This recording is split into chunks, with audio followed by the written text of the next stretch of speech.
Dans la vie, on peut tout réussir ou alors tout échouer. C'est une question de choix. C'est comme ça que les gens vous le disent. Ils vous le répètent en boucle. C'est votre choix.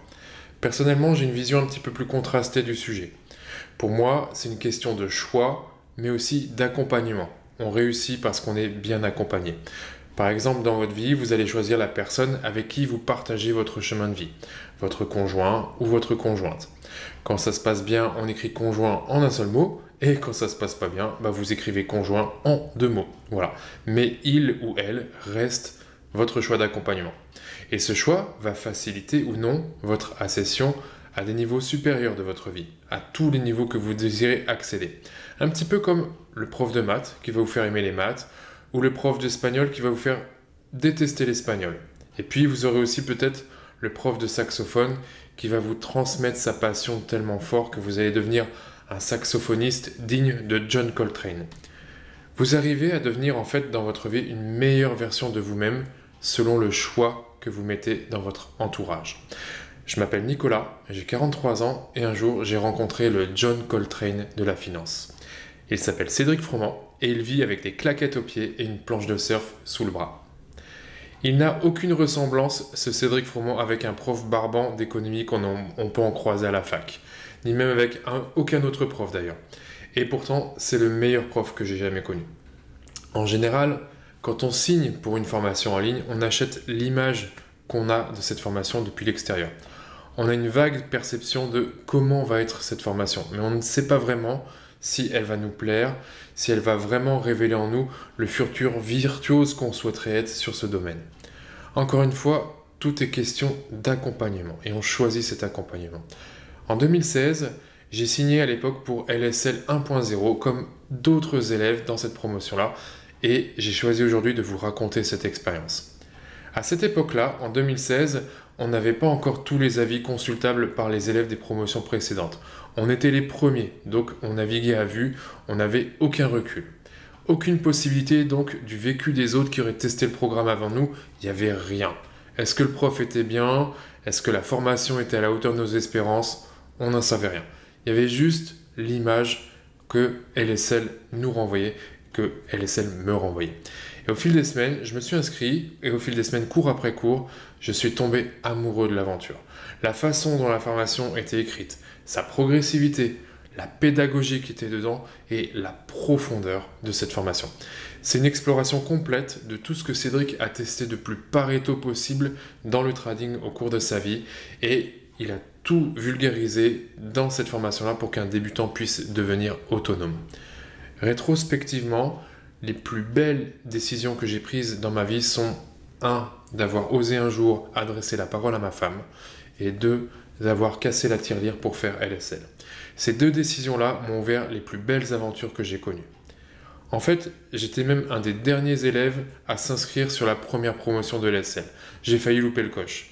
Et 8 ans après, je suis effrayé à l'idée que j'aurais pu passer à côté de tellement de choses si je n'avais pas sauté le pas. Je vais essayer de vous expliquer deux vérités importantes par rapport à tout ça sans partir vous faire un roman. La première vérité, c'est cette phrase qu'on m'a dite un jour et qui fait vraiment sens en moi. Je n'ai jamais vu un salarié devenir millionnaire, sous-entendu avec son salaire seul. Pour atteindre une telle taille de capital, il faut travailler une culture financière que de base on ne nous enseigne pas à l'école. Puis, il faut mettre en place une stratégie qui repose généralement soit sur l'acquisition de biens immobiliers, soit sur des investissements financiers. Moi, j'ai choisi des investissements financiers. On va prendre le livret A. Le livret A qui est un des placements préférés des Français et honnêtement, c'est le meilleur placement net qu'on pourra trouver dans une banque. Voilà. Les chiffres du livret A, il est plafonné à 23 000 € maximum et il accroche péniblement les 3% par an. Ça, c'est pour les bonnes années quand le gouvernement ne le redescend pas à 0,5% par an. Donc, démonstration pour devenir millionnaire avec votre livret A. Je vous propose cette petite expérience chiffrée. On va voir si on peut devenir millionnaire avec un livret A. Donc, à l'année 0, on met 23 000 € sur notre livret A et on va demander à la feuille Excel de nous calculer le rendement qui est proposé chaque année sur le livret A. Donc, c'est 3%, donc 1,03. Ça veut dire que l'année d'après, en ayant mis 23 000 euros, on se retrouve avec 690 euros de gain. Et du coup, on va dérouler la feuille Excel pour faire en sorte qu'elle nous calcule et qu'on atteigne le million avec cette feuille Excel. Donc je déroule, je déroule, je déroule. Là, je lâche la souris, hop là, et je vois qu'on atteint 1 million quand on arrive, hop là, pile ici. Voilà, je crois qu'on y est. Donc je vais passer ici, hop, en jaune, cette petite case-là. Là, on a atteint 1 million. Et donc, du coup, je vais faire la même chose avec les années. Je voudrais savoir au bout de combien de temps on atteint le million. Et là, j'ai un petit peu peur du résultat parce que le million, on l'atteint beaucoup, beaucoup, beaucoup plus bas. Attention, on l'atteint, hop là, on l'atteint ici.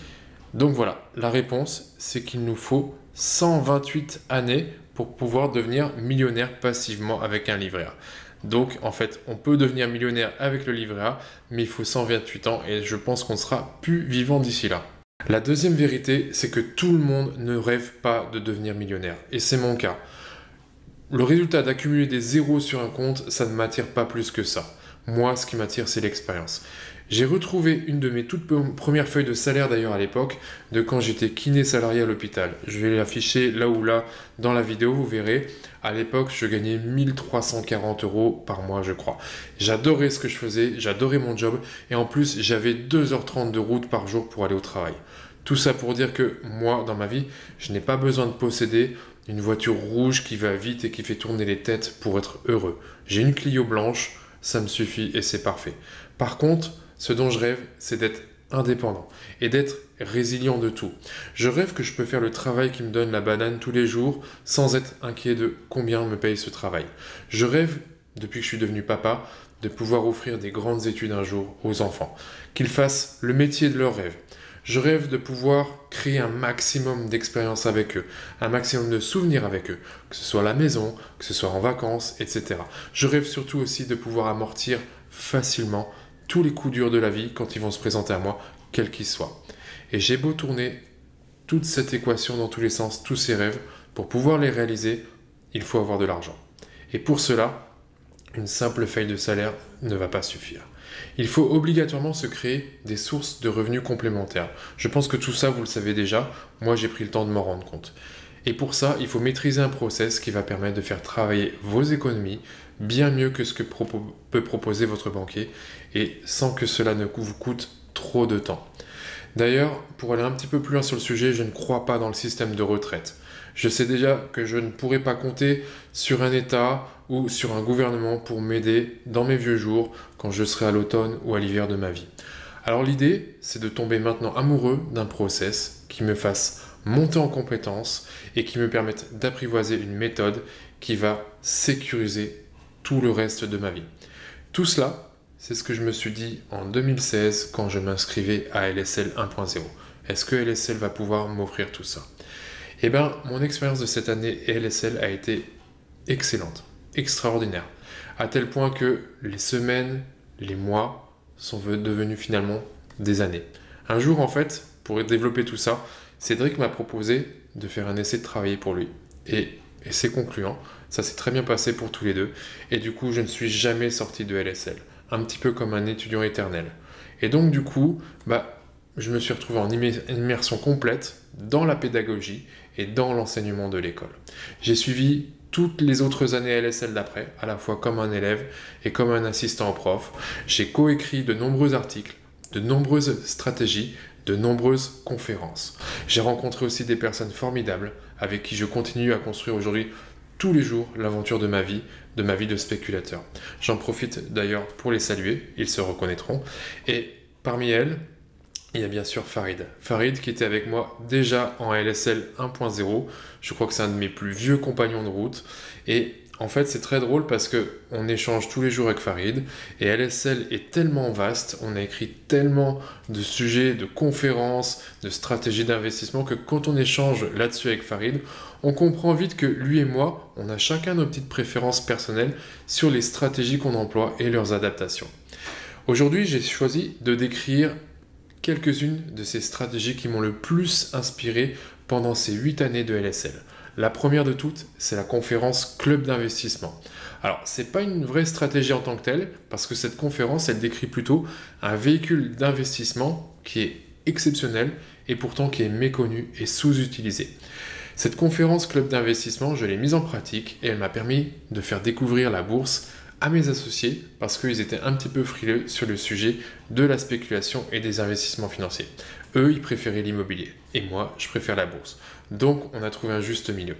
Aujourd'hui, je gère un portefeuille collectif qui me permet de leur apprendre tous les jours en faisant travailler notre argent, les petits trucs et astuces, les applications de toute la méthode et on fait du trading sur tous les actifs de la planète parce que c'est un compte titre en commun et en plus on a une fiscalité attractive. J'ai appliqué dessus toutes les stratégies de LSL, le swing trade, le haut rendement, le DCA, le value, etc. et toutes celles que je vais vous décrire par la suite. Autre stratégie qui m'a beaucoup inspiré, la conférence ATF. L'analyse technique est fondamentale, c'est comment associer le meilleur justement de ces deux mondes. Cette conférence est à la base de l'un de mes plus beaux trades, un trade que j'ai toujours en cours et j'attends de voir vraiment la suite de ce trade qui va arriver d'ici, je pense, 1 ou 2 ans. Elle explique comment en fait identifier un actif game changer qui peut complètement exploser et provoquer un décalage à la moyenne hors norme. Imaginez-vous arriver à trouver, vous êtes en l'an 2000, vous trouvez le Yahoo ou le Google tel qu'il va apparaître, et ben je pense que j'ai réussi à faire ce pari-là. La troisième conférence que j'ai beaucoup appréciée, c'est la conférence AT sur Gartner. Analyse technique sur Gartner. Ici, on plonge dans le côté immortel du portefeuille avec une sélection dont on rêve tous, c'est-à-dire placer des actions dans son portefeuille avec des paris asymétriques positifs et sans avoir besoin d'y retoucher pendant des années. Cette conférence, elle a été écrite par Cédric et par Rémi de Truchy de Varennes et elle est juste exceptionnelle. Et la dernière conférence que j'ai adorée, bien sûr, c'est la conférence crypto que j'avais coécrite avec Cédric et conférence de laquelle est née notre dernière formation que vous avez peut-être vue, Crypto Surfer. Je m'expose actuellement sur mon 3e marché haussier sur crypto-devises avec maintenant un plan de trade qui me permet d'être serein sur la sélection de mes trades et complètement tranquille sur mon timing de sortie. Ce dont je suis absolument sûr, c'est que suivre l'aventure LSL a été pour moi un game changer et a modifié mon parcours de vie. Et je vous souhaite vraiment de connaître de tels changements dans votre vie. Il y a quelques temps, un des élèves nous a dit sur le support en rigolant, parce qu'il était en train de s'inscrire justement à LSL, il nous a dit « Oui, mais Cédric nous fait le coup chaque année de faire croire qu'il n'y aura peut-être pas d'année prochaine. » Et en fait, c'est vrai, il y a effectivement une année où tout s'arrêtera, il n'y aura plus de LSL. Moi, personnellement, je sais que je serai déjà très bien formé et je continuerai ma vie de spéculateur comme je la fais déjà pour tous les jours. J'aurai peut-être un petit peu de nostalgie sur toute cette belle époque où on formait des élèves, on discutait avec eux, on s'exposait tous ensemble sur les marchés financiers. Mais j'espère pour vous que d'ici là, d'ici à ce que ça s'arrête, vous serez passé à l'action pour n'avoir aucun regret d'avoir peut-être encore repoussé d'1 an votre inscription avant de franchir le cap, parce qu'il y a beaucoup qui le font. Donc à tous et à toutes, je vous souhaite une excellente année sur votre trading, qu'il soit sur action, sur ETF et sur crypto. Ciao!